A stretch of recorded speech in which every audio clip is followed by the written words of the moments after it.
mais la dimension à laquelle la foi nous appelle, à laquelle les prophètes nous ont appelés, à laquelle les héritiers nous ont appelés, à laquelle les grands hommes nous appellent, est une dimension à laquelle nous appartenons originellement et qui est une dimension en dehors du temps. C'est la spiritualité qui donne vie au corps.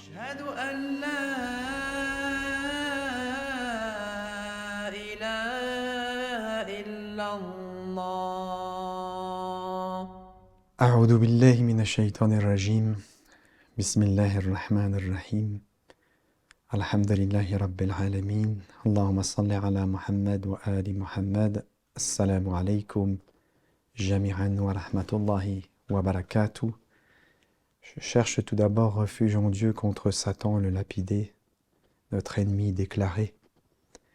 Et au nom de Dieu, Ar-Rahman le clément, la louange à Dieu, Seigneur des mondes, et la prière sur la plus noble des créatures, le messager de Dieu, sur sa sainte famille, les Ahl el-Bayt, les Asbat, les gens de la demeure prophétique, sur l'ensemble des prophètes, des messagers, des envoyés et de leurs héritiers respectifs, la paix, la bénédiction et les prières, le salam de Dieu, la paix de Dieu, pour l'ensemble de nos frères et de nos sœurs,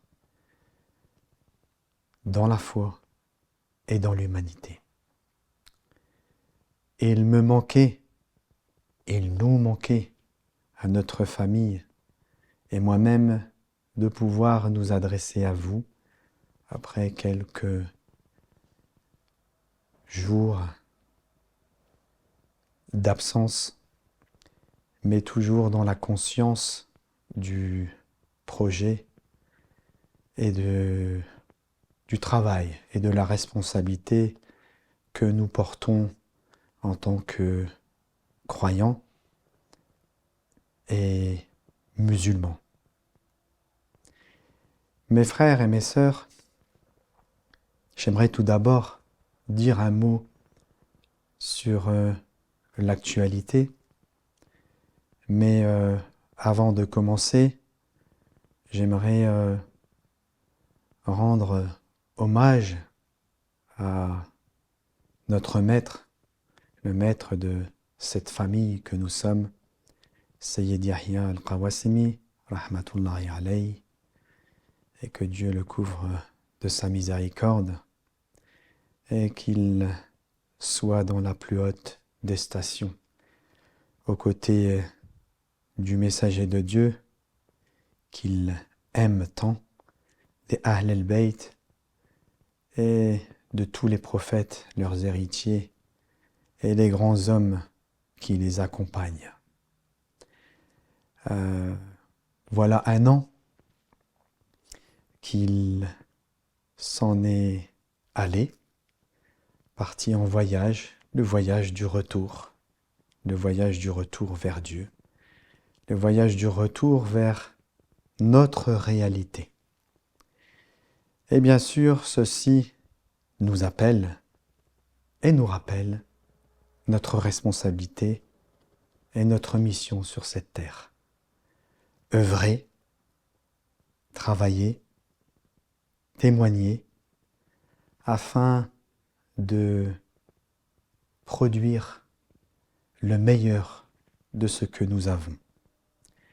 Et que nous puissions être peut-être une petite bougie pour que les gens reçoivent un peu de ce bien dont Dieu gratifie les hommes qui sont en quête de se connaître et de partager avec l'humanité cette foi et cet amour que Dieu met dans le cœur de qui il veut. Et après cela, bien sûr, je vous demande de réciter la sourate Al-Fatiha lorsque vous verrez cette vidéo pour l'âme de notre grand Sayyid est l'âme de tous vos morts, et des croyants et des croyantes, et de tous les grands hommes. L'actualité, ça sera bref, mais important, très important, parce que comme vous le voyez, ça va bientôt faire 2 ans que je vais parler plutôt de conflit parce que ce n'est pas une guerre, mais que ce conflit a débuté entre Israël et la Palestine. Bien sûr, un conflit qui est né il y a bien longtemps lorsque les Européens, l'Occident a décidé d'un commun accord de créer une entité sur la terre de la Palestine. Et qu'à partir de ce moment-là, il n'y a eu que turpitude, il n'y a eu que mal-être, il n'y a eu que des conflits et des maux pour l'humanité. Mais il y a bientôt maintenant 2 ans que les choses se sont envenimées. Et aujourd'hui, ce que j'aimerais dire, parce que tous nous en sommes témoins, qui que l'on soit, mais ce rappel que je fais à mon âme et à l'âme de tous, que l'on soit croyant, incroyant, de quelque bord que nous soyons, de quelque religion que nous soyons. Aujourd'hui, il est question d'humanité, l'humanité. Nous devons nous poser cette question-là. Est-ce que nous sommes encore humains? Et est-ce que ceux qui dominent le monde ne font pas tout pour nous rendre inhumains, en nous faisant croire ce qui est faux? Je dis cela parce que aujourd'hui, on utilise une arme terrible. Bien sûr, les armes que vous connaissez, qui ont été employées, c'est-à-dire les bombes qui sont tombées sur Gaza, qui tuent une majorité de femmes et d'enfants. Et aujourd'hui, on va encore plus loin, on utilise l'outil de la famine. Et c'est terrible de voir ces images. Un cœur qui n'a serait-ce qu'un soupçon d'amour dans son cœur pour l'homme, pour l'humanité, ne peut pas supporter de voir cela. Mes frères et sœurs en l'humanité, comment pouvons-nous supporter de telles images? Un cœur qui est encore vivant ne le supporte pas. Et il ne peut que au moins témoigner, au moins par la langue, et s'il peut, le faire par l'action. Et c'est ce qu'en font beaucoup de gens. Et nous les remercions, nous les soutenons, nous les encourageons à ne pas taire la vérité. Et nous laissons, et quand je dis nous laissons, c'est-à-dire en particulier les médias mainstream, laissent des gens témoigner et justifier le meurtre d'enfants, de femmes et d'enfants. Je vous en prie, ça n'est pas tolérable. Qui que nous soyons, moi personnellement j'en témoigne avec vous, si j'ai un ennemi, je ne pourrai pas toucher à son enfant. Les enfants, c'est innocent. Et toucher à un enfant, c'est que nous avons perdu notre humanité. C'est ça qui est en jeu aujourd'hui.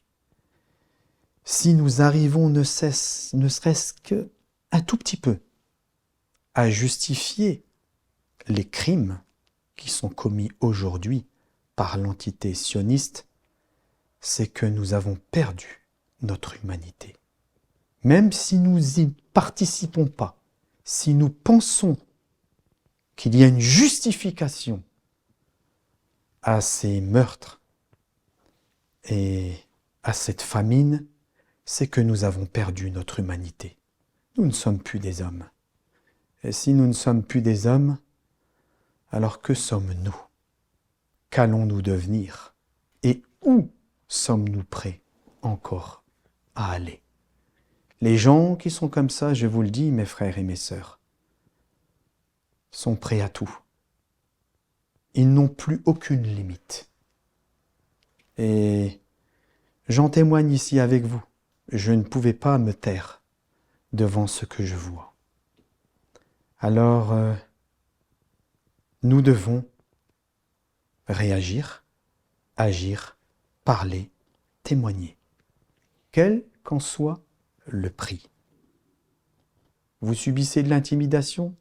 Soyez patient, endurant et courageux, et ferme dans votre engagement. On vous a mis en garde à vue? Soyez patient. On vous a brutalisé? Soyez patient. Vous le faites parce que vous voyez la finalité. Et c'est ce qui est le plus important pour nous. Nous préférons mourir en ayant dénoncé cette injustice plutôt que mourir en étant resté passif. Au moins, on aura eu le privilège de dire « j'ai dit » ou « j'ai agi ». Ceci était le sujet de l'actualité et maintenant, avec vous, j'aimerais partager ce qui nous anime, ce qui nous fait vivre, ce qui nous fait vibrer, ce qui nous transporte dans une dimension à laquelle nous appartenons réellement. Parce que la dimension dans laquelle nous sommes aujourd'hui est une dimension temporaire. Temporelle, elle a un début, cette dimension, et elle a une fin. Mais la dimension à laquelle la foi nous appelle, à laquelle les prophètes nous ont appelés, à laquelle les héritiers nous ont appelés, à laquelle les grands hommes nous appellent, est une dimension à laquelle nous appartenons originellement et qui est une dimension en dehors du temps. C'est la spiritualité qui donne vie au corps. Et ça n'est pas l'organe uniquement du cœur ou du cerveau ou de tout ce que l'on a physiquement dans le cœur qui nous donne vie, puisque Dieu nous dit dans son Saint-Livre, en s'adressant au messager de Dieu, « Tu n'es pas là pour témoigner, pour avertir ou pour parler, je le dis avec mes mots, à ceux qui sont fil qubur, dans les tombes. » Il veut bien sûr nous faire comprendre que parmi les gens qui vivent apparemment sur cette terre, il y en a qui sont déjà dans les tombes, parce qu'ils ne sont pas vivants par la spiritualité, par l'amour et par la foi qui transcende. J'aimerais vous parler, mes frères et mes sœurs, de Al-Hikmah, c'est-à-dire ce que l'on nomme communément, que l'on traduit communément par la sagesse. Et bien sûr, lié à cette sagesse, la patience. La patience que l'on nomme sabr en arabe. Alors j'aimerais vous citer 2 versets du Coran tout d'abord. Bon, il y en a plusieurs qui parlent de la patience, il y en a plusieurs. D'ailleurs, je reviendrai pour la patience et la sagesse sur une histoire que vous connaissez qui sera un préambule pour nous aider à comprendre où nous mène la sagesse et la patience. Mais un verset, tout d'abord, pour la patience, Dieu dit « Inna Allaha ma'as sabirin » Dieu est avec les patients. Et qu'est-ce que cela veut dire « Dieu est avec les patients » Et c'est quoi la patience? Est-ce que c'est de l'inactivité, la patience? Est-ce que la patience, c'est attendre? Est-ce que c'est de la passivité? Est-ce qu'elle est dépendante du temps? Est-ce qu'elle n'est pas quelque part une renonciation, un abandon. C'est quoi la patience? Comment on peut déguster et goûter cette patience? Et qu'est-ce que Dieu il entend par là lorsqu'il dit qu'il est avec les patients? Parce que ça n'est pas une mince affaire lorsque Dieu dit qu'il est avec les patients. Et lorsque l'imam Ali, alayhi salam, dit que la tête est au corps ce que la patience est à la foi. Un corps sans tête n'a pas de raison d'être. Ça veut dire que là déjà, il nous jette les bases de la foi en la plaçant sur une base qui est celui ou celle de la patience. Et un autre verset du Coran, c'est le verset pour la hikmah, mais il y a d'autres versets, et bien sûr je développerai bien ce mot-là aussi avec vous. La hikmah, وَمَنْ أُوتِيَ الْحِكْمَةَ فَقَدْ أُوتِيَ خَيْرًا كَثِيرًا. Verset du Coran qui dit, et celui à qui c'est une partie d'un verset, hein, et celui à qui on a donné la sagesse, lui a donné certes un grand bien. Mais quel grand bien y a-t-il à cette sagesse? C'est quoi cette sagesse? Est-ce qu'elle s'acquiert? Est-ce il faut étudier pour la comprendre, pour la maîtriser? Ou alors il y a un autre mécanisme pour la sagesse? Et quelle est en définitive sa profondeur à cette sagesse? Ou plutôt, mieux dit, quelle vision nous donne la sagesse? Puisque comme vous le savez, ce que nous recherchons, ce que nous devons rechercher, c'est la vision. Parce que la vision appartient à une dimension du temps dans laquelle les entités que nous sommes prennent leur dimension réelle. Aujourd'hui, nous sommes et nous nous voyons à travers des corps. Mais dans le monde de l'au-delà, fil akhira, ou dans la dimension qui est hors du temps, c'est la réalité de chacun qui transparaît. Alors, mes frères et mes sœurs, à travers ces questionnements, j'aimerais amener mon âme tout d'abord et la vôtre à être des prétendants à la sagesse et à la patience. C'est pour ça que j'évoque ce sujet avec vous. Il faut que ce soit concret dans votre vie. Nous devons ensemble rechercher la sagesse et la patience. Nous ne devons pas penser que c'est quelque chose qui est réservé pour une élite, une catégorie, ou que demain on verra bien, peut-être je chercherai la sagesse. Non, c'est tous les jours. Tous les jours, je dois être en quête de sagesse et de patience. Mes frères et mes sœurs, dans le mot sagesse, il y a 3 lettres. Ha, Kaf, Mim. Donc, ces 3 lettres, on les retrouve dans le mot hikmah, hakim, qui veut dire sage, qui est un adjectif, mais aussi nous retrouvons dans un autre mot, mais tout ceci est lié puisque c'est la même racine, l'étymologie de ces mots est la même, c'est al-hukm. Al-hukm, souvent qui est traduit par la faculté de jugement ou l'autorité. Al-hukm qui a été donné à Yahya, alayhi salam, le prophète Yahya, alors qu'il était jeune enfant, qui a été donné à David, etc., etc. C'est un mot qui est employé. Ce que j'aimerais vous dire, pour déjà jeter les bases de la sagesse, c'est que la sagesse est intimement liée à l'autorité et à la faculté du jugement tel que c'est traduit. Parce qu'en définitive, la sagesse te donne une stabilité et qui te permet d'agir et de faire les choses en connaissant le but et la finalité dans laquelle vous faites ces choses-là. Il est important dans notre vie d'avoir un objectif et un but. Et nous ne devons jamais quitter ce but et cet objectif des yeux.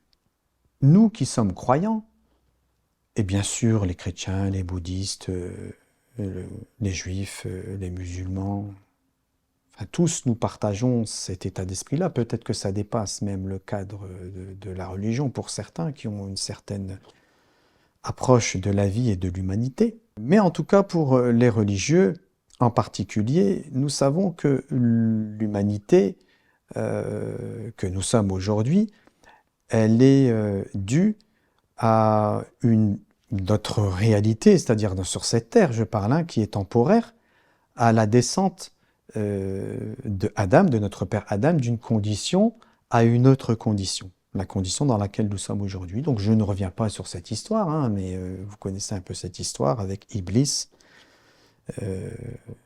donc le diable qui les a détournés, qui a fait toucher notre père et notre mère à cet arbre auquel ils ne devaient pas toucher.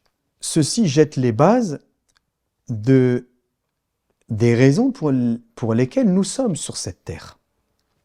Et lorsque nous comprenons le début, et que nous comprenons que le début va nous mener à une certaine fin, puisque maintenant nous sommes dans la condition dans laquelle Iblis a demandé un temps. C'est le temps Iblis que nous sommes en train de vivre ici, parce que Iblis, il a un projet.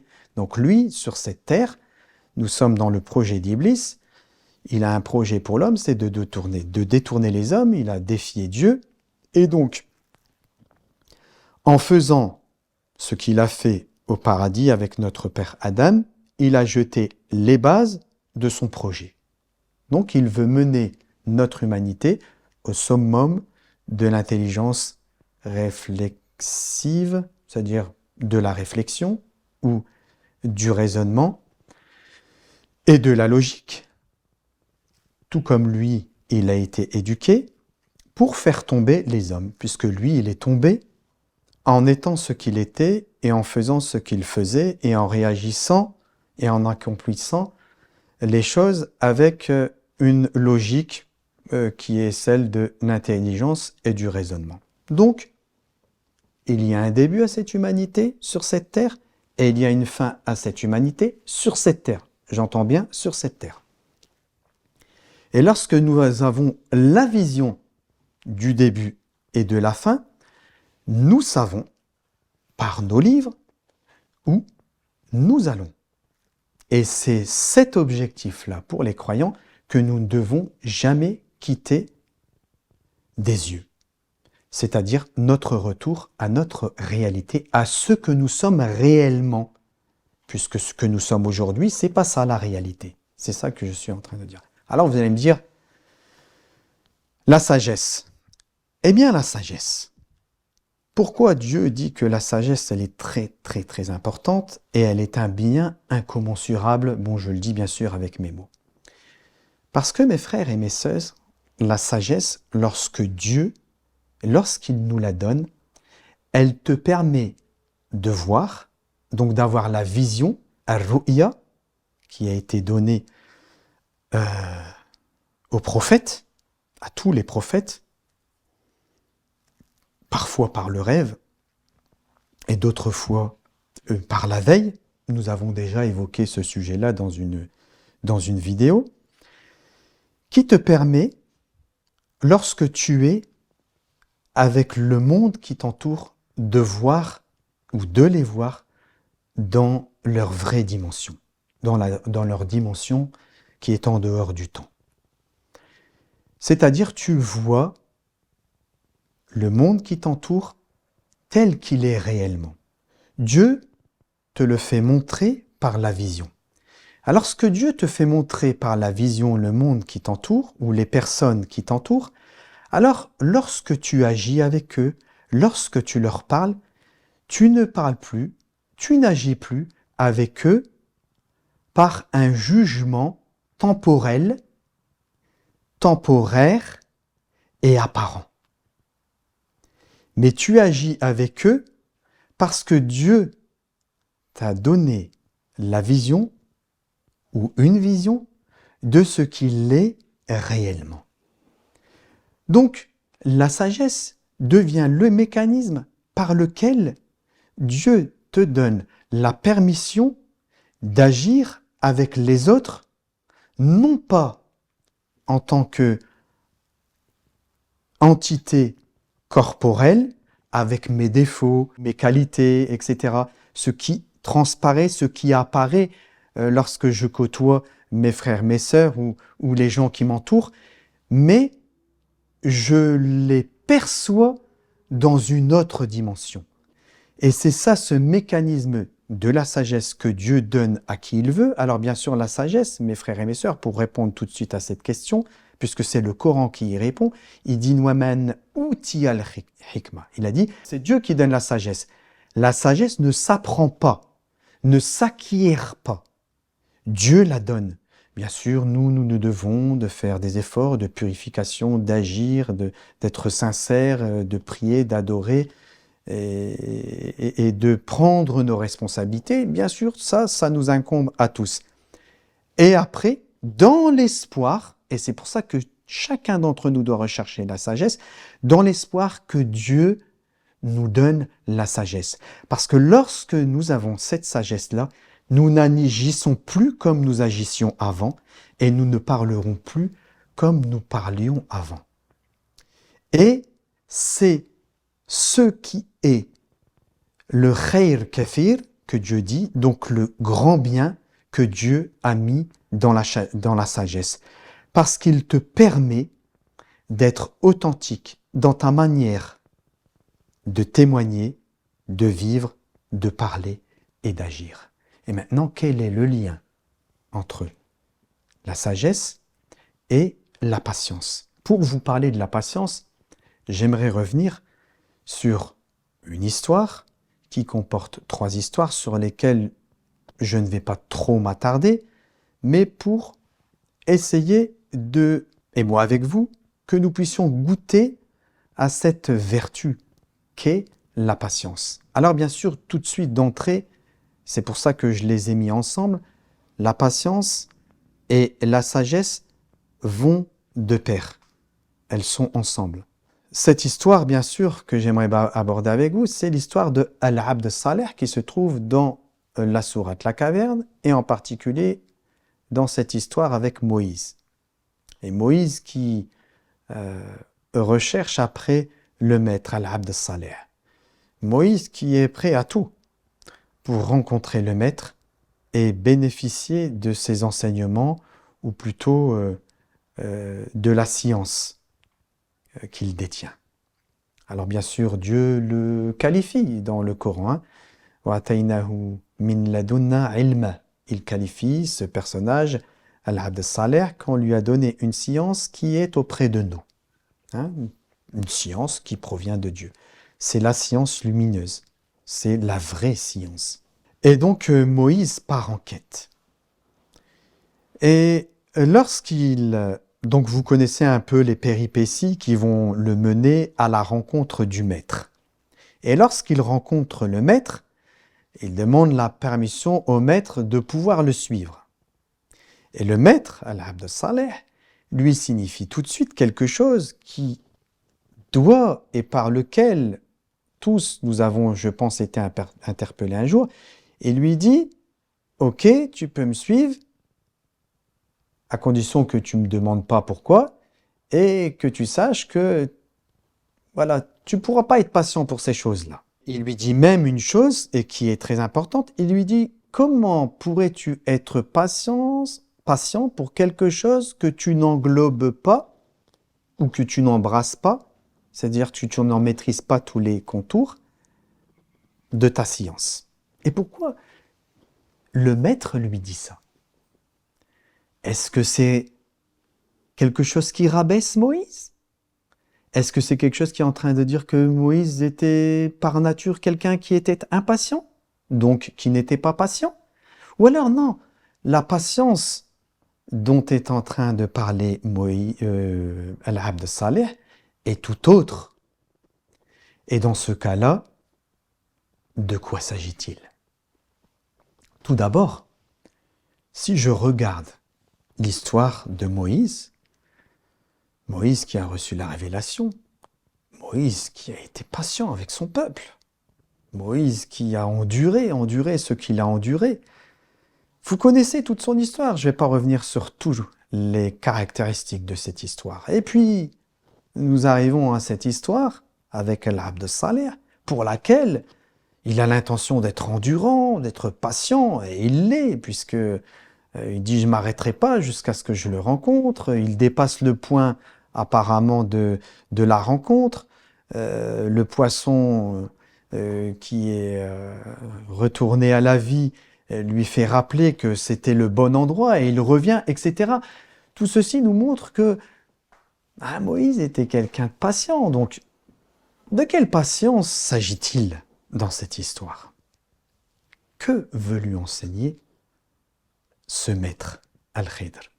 Alors, bien sûr, dans ces histoires qu'il va vivre avec Al-Khidr, Moïse, il va vivre 3 dimensions du temps. La première dimension du temps, qui est celle avec le bateau et les pauvres, et qui est une dimension du temps court. Ensuite, on a une dimension du temps plus longue, qui se fait sur une vie, une génération, et qui est celle de l'enfant, qui devait détourner ses parents. Et puis ensuite, il y a une dimension beaucoup plus longue. On peut lui rajouter un mot eschatologique, la dimension du temps eschatologique, c'est-à-dire la fin des temps, et qui est l'histoire des 2 orphelins. Et qu'il construit un mur qui a un trésor, et qu'il reconstruit ce mur, ou qu'il le répare plutôt ce mur, parce que ce trésor doit être découvert plus tard. Alors, maintenant, que vous comprenez qu'il y a une histoire de temps dans ces 3 histoires, c'est qu'elles ont un lien pour l'enseignement de Moïse. Quel est ce lien qu'il y a entre ces histoires, la patience et Moïse? Eh bien, mes frères et mes sœurs, quand vous connaissez et que vous savez, parce que Dieu nous l'enseigne, que Dieu a donné à chaque prophète une particularité. Alors le mot employé en arabe, c'est faddala, c'est-à-dire, dans le mot faddala, c'est une préférence, favorisée aussi.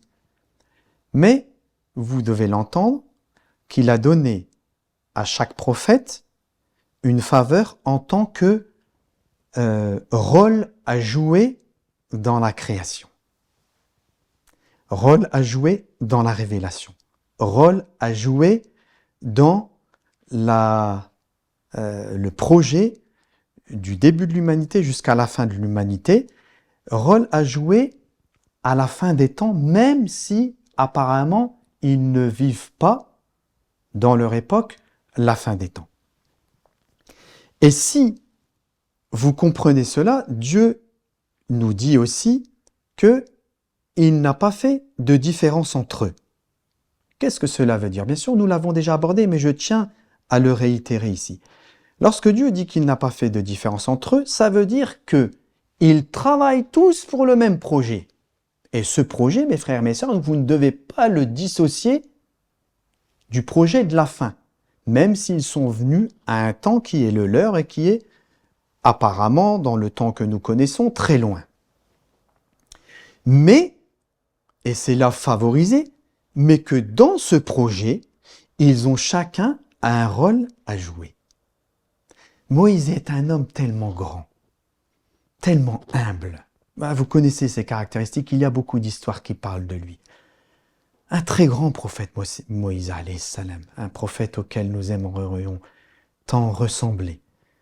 Quelle grandeur de cet homme! Dieu lui fait la grâce en lui faisant rencontrer Al-Abd Saleh d'avoir une idée, si je puis le dire ainsi, ou un préambule de la science qui doit se révéler à la fin des temps. C'est pour cette raison-là que la patience que nous prenons, nous, pour une histoire de temps, est quelque chose de négatif pour Moïse, en réalité, ça n'est pas quelque chose de négatif. Ça ne voulait pas dire du tout que Moïse n'était pas patient. Ça voulait simplement dire que la science à laquelle tu veux t'abreuver, ô cher Moïse, elle est réservée pour un temps qui n'est pas le tien. Elle viendra dans le futur. Et là, nous comprenons cette histoire de patience. Ça veut dire que Moïse a construit en son temps ce qu'il devait faire et qui va participer et concourir au projet final de la fin des temps, mais que pour atteindre ce temps où tout se révélera, où toute la science sera aux yeux de tous, eh bien, il faut être dans la présence de la fin des temps. Donc, il a eu le privilège, en définitive, Moïse, de vivre avant les autres une présence à cette science qui est la science de la fin des temps. Donc, en définitive, c'est un privilège qu'il a eu. Et la patience n'est plus une histoire de temps, mes frères et mes sœurs. C'est pour ça que j'ai utilisé cette histoire, pour que vous puissiez goûter à cette patience. Vous savez, maintenant je vais rentrer dans le concret. J'espère que vous avez un peu compris avec cette histoire où est-ce que nous emmène cette dimension de la patience. Maintenant, c'est quoi être patient? Alors en définitive, nous souvent nous comprenons cette patience et attendre. Parce que ton frère il a été injuste avec toi, il y a deux solutions, il y a celui qui est pas sage, il s'énerve avec lui et puis il agit comme il agit avec lui de manière qui est tout sauf sage. Et il y a celui qui est sage et qui dit il lui donne comment dirais-je des circonstances atténuantes. Il était fatigué à ce moment-là, c'est pour ça qu'il a. Donc le sage lui il va être plutôt dans la retenue, on va dire.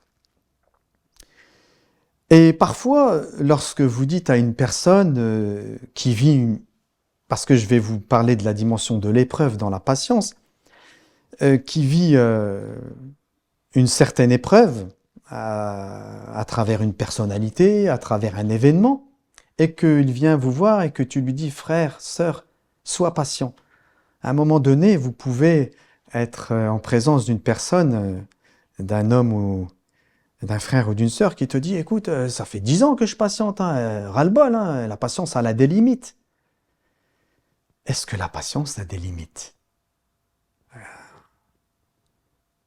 Eh bien, mes frères et mes sœurs, la patience a des limites tant que nous la limitons à l'histoire de notre temps. Oui, la patience, elle a des limites.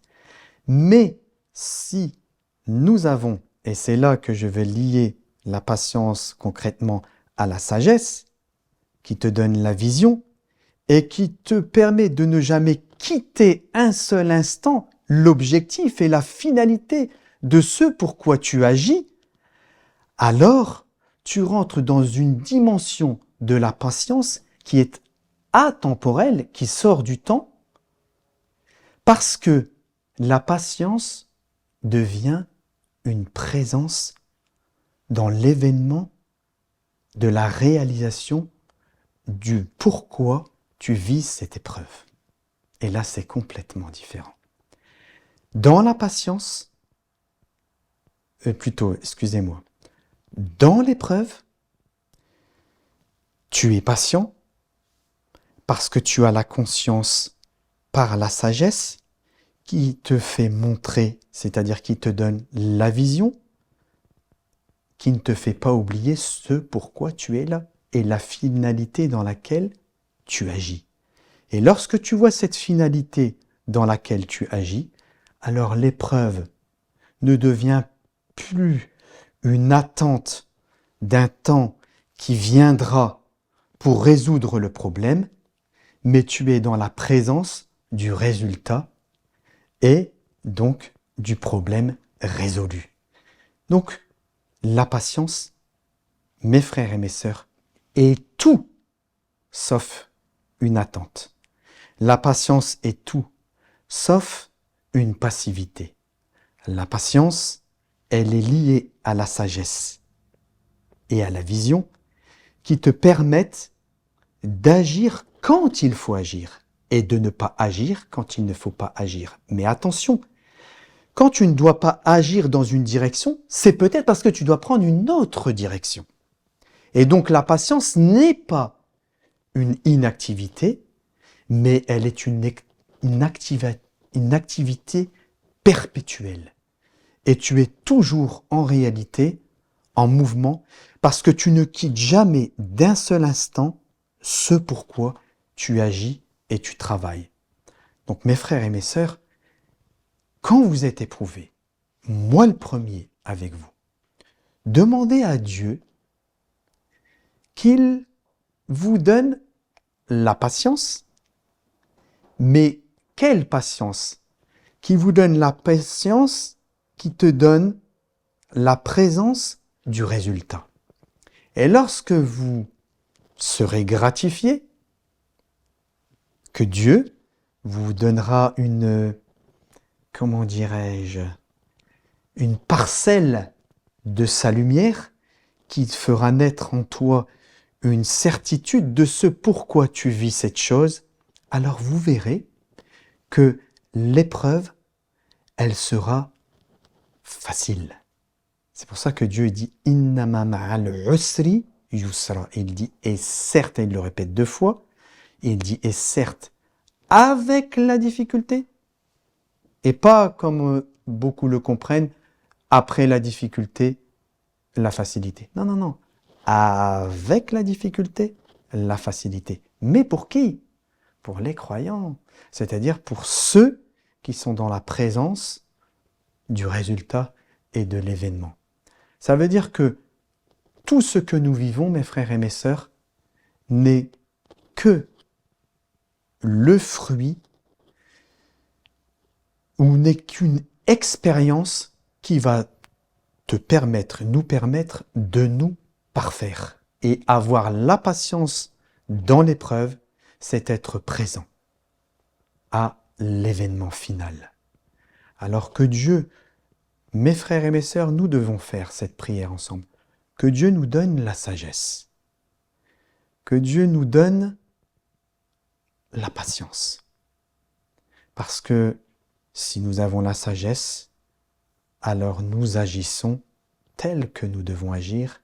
Et si nous avons la patience, nous sommes présents à l'événement et nous sommes présents aux événements.